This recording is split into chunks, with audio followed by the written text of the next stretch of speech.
Do you believe in the judgment of God? Because in my experience, as I travel around and meet a lot of Christians in different places and attend a lot of conferences and meetings, very, very little is said today in most places about the judgment of God. The attitude almost seems to be, well, it's not nice to talk about God's judgment. Let's stay away from that painful subject.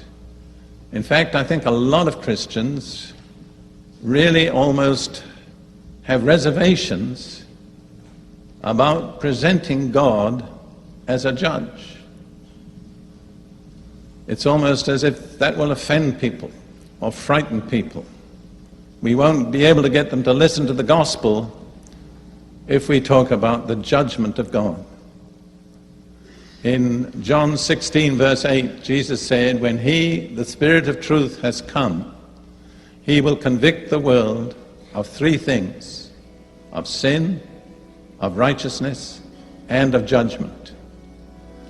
As I see it, those are the three eternal, unchanging realities on which all true religion is based: sin, righteousness, and judgment. And if we ask what sin is, the scripture says all unrighteousness is sin. So there are just two possibilities in every action and in every life: sin or righteousness.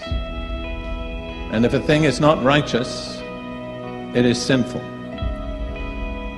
It is in a way easy to define what sin is. As if I were asked, what is crooked?